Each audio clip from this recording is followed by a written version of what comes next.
ಕಾಂಗ್ರೆಸ್ನ ನಾಯಕರುಗಳು ನರೇಂದ್ರ ಮೋದಿ ಅವರ ಸರ್ಕಾರದ ಬಗ್ಗೆ ಟೀಕೆ ಮಾಡ್ತಾ ಇದ್ದಾರೆ. ಈಗ ಮೊನ್ನೆ ದಿನ 3 ರೂಪಾಯಿ ಪೆಟ್ರೋಲ್ ರೇಟು ಡೀಸೆಲ್ ರೇಟು ಜಾಸ್ತಿ ಆಯಿತು.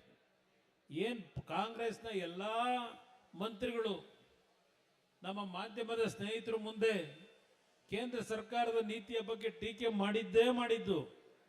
ಆದರೆ ನಾನು ಸಿದ್ದರಾಮಯ್ಯನವ್ರಿಗೆ ಕೇಳಲಿಕ್ಕೆ ಬಯಸ್ತೇನೆ, ಕಾಂಗ್ರೆಸ್ನ ಮಂತ್ರಿಗಳಿಗೆ ಕೇಳಲಿಕ್ಕೆ ಬಯಸ್ತೇನೆ, ಈ ಕಳೆದ 3 ವರ್ಷದಲ್ಲಿ ವಿದ್ಯುತ್ ಶಕ್ತಿಯ ದರವನ್ನು ಎಷ್ಟೇರಿಕೆ ಮಾಡಿದ್ರಿ, ಬಸ್ ಪ್ರಯಾಣ ದರವನ್ನು ಎಷ್ಟೇರಿಕೆ ಮಾಡಿದ್ರಿ, ಅಲ್ಲಿಂದ ಸಾಯಂಕಾಲ ನಮ್ಮ ಶ್ರಮಜೀವಿಗಳು ಕೂಲಿ ಕಾರ್ಮಿಕರು ಕೆಲಸ ಮಾಡಿ ಮೈಕೈ ನೋವಿಗೆ ಅಂತ ಹೇಳಿ ಸರ್ಕಾರ ಕೊಡ್ತಕ್ಕಂಥ ಯಾವೊಂದು ಮದ್ಯದ ಬಾಟ್ಲುಗಳು ಎಷ್ಟು ಬಾರಿ ನೀವು ದುಬಾರಿ ರೇಟನ್ನು ಇವತ್ತು ಹೆಚ್ಚುವರಿ ಮಾಡಿದ್ದೀರಿ.